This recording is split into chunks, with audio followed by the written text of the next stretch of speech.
trucks making deliveries. They're certainly a familiar sight on roads across this country. And no doubt you've seen the colorful array of many different beer brands available on store shelves and in your favorite restaurants and bars. But have you ever stopped to think about how your favorite beers actually get to your local retailer, or how there are so many available choices? At the center of the beer industry are state and federally licensed independent distributors. These small businesses in communities across the country are the key to the beer success story. But why are these independent distributors so important to the beer industry?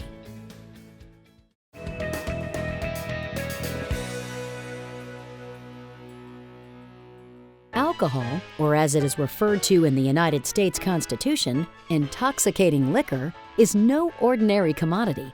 In fact, it holds the distinction of being the only consumer good that is the subject of two constitutional amendments. The 18th Amendment enacted prohibition, and the 21st Amendment repealed prohibition, and perhaps more importantly, granted regulatory authority of alcohol to the states. Prior to prohibition, the alcohol trade was often vertically integrated. Producers of alcohol also owned or controlled the distribution and retail sale of the product. These tied houses led to irresponsible and unaccountable behavior, as tied retailers often engaged in practices that ensured they sold as much product as possible, regardless of the impact on society. America was inundated with cheap product, and unruly behavior became problematic. This led to the start of the organized temperance movement. I solemnly promise, God helping me, to abstain from the use of all distilled, fermented, and malt liquors, and that means wine and beer. Importantly, with so much of the retail tier of the industry being tied directly to suppliers, it was nearly impossible for new brewers to gain market access without entering into the same sort of tied house agreements.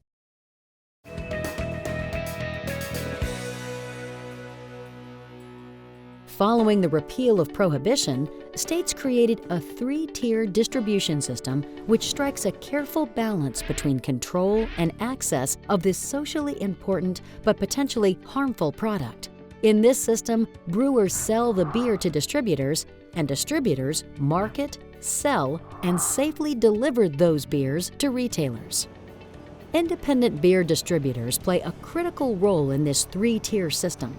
In fact, without distributors, the variety and access to beer products that we have come to expect would not exist. Independent distributors are the indispensable buffer between brewers and retailers, preventing dangerous practices while delivering unprecedented consumer choice, variety, and safety.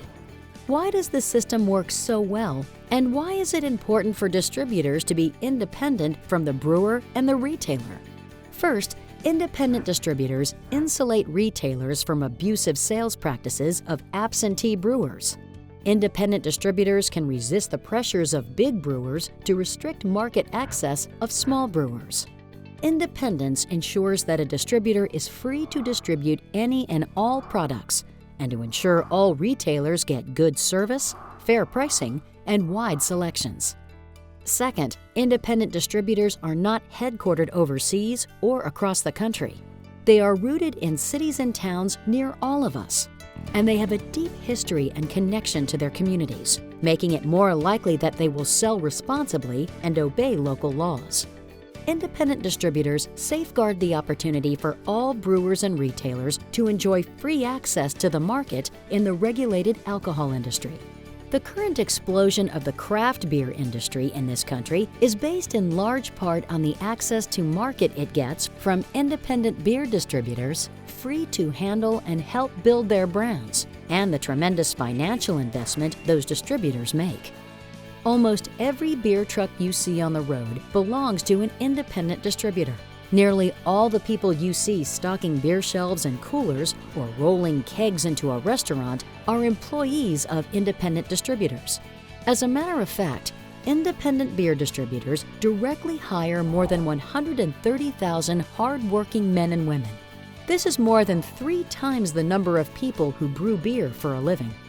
The signs, banners, store displays, coasters, and other marketing materials used to build beer brands are created and provided by independent distributors, who have also built large refrigerated warehouses to store the beer and keep it fresh before delivery.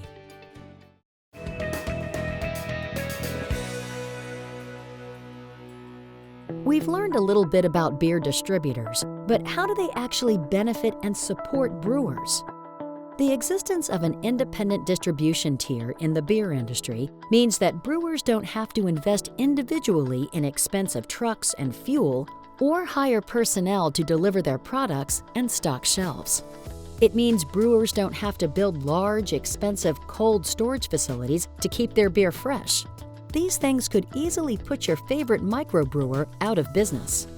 For craft brewers in particular, independent beer distributors are indispensable in getting their smaller brands to the widest number of retail outlets in a cost-efficient manner, so their products can be price competitive and their sales can grow. This is the inherent free market competitive fairness created by the three-tier system. Laws that promote and maintain independence in the distribution tier of the industry allow for the smallest upstart suppliers to compete with the largest multinational corporations on a level playing field. If large brewers acted as beer distributors, they could substantially inhibit the ability to take on new brands and make these investments to create and expand these markets. That's why distributor independence is so important.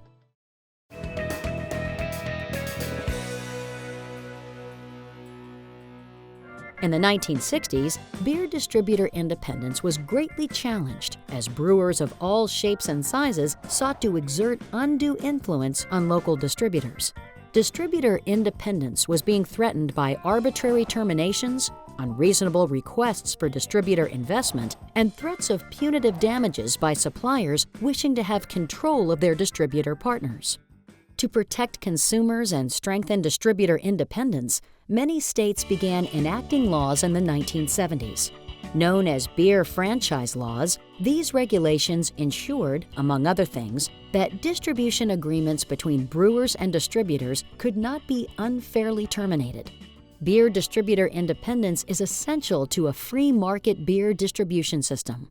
If brewers could unfairly terminate a beer distribution agreement, it would likely coerce the beer distributor into taking any number of undesirable actions, such as violating liquor laws, not carrying competing brands, or only serving select favored retail accounts.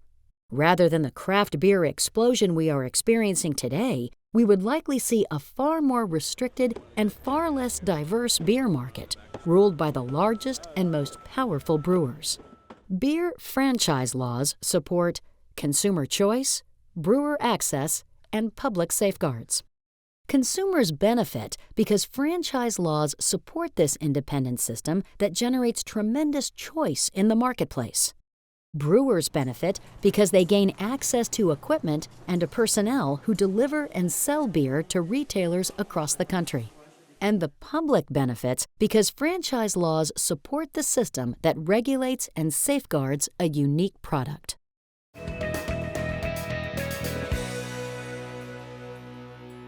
The three-tier distribution system prevents the invasion of counterfeit or black market products from making it onto store shelves and into the hands of consumers, a problem many other established countries around the world deal with on a frequent basis.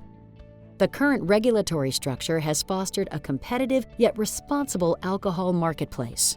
In recent decades, the United Kingdom has chosen to deregulate their alcohol industry, and the results have led to a public health dilemma. The United Kingdom has been through a long period of alcohol deregulation. It started around the late 1950s, early 60s, and over 4 to 5 decades, they deregulated alcohol to the point where it can be sold virtually anywhere, 24 hours a day, 7 days a week. And as they deregulated, consumption increased right along with it. Today, they have underage drinking rates that are twice ours. Their hospital admissions due to alcohol have doubled in just 10 years. They're having a real problem trying to get a hold of this epidemic. In this country, independent distributors ensure beer safety for American consumers by buying only from properly licensed, reputable brewers. Independent distributors are also free to help small retailers by giving them the same service and terms the large retailers get. They offer instruction and education on the distributor's products for the staff who interact directly with consumers, as well as required training to those who serve alcohol. Federal and state licensed independent distributors are the key to our beer success story in the United States. But that success also rests on the continued careful regulation of alcohol and the alcohol industry. Our system has been so successful that the public and policymakers have a tendency to take it for granted and believe adjustments can be made without adverse consequences. Nothing could be further from the truth. It is important to protect and strengthen the laws that help keep distributors independent. Independence ensures fairness. Independence ensures accountability. Independence ensures healthy competition. Cheers to our successful system, and cheers to you.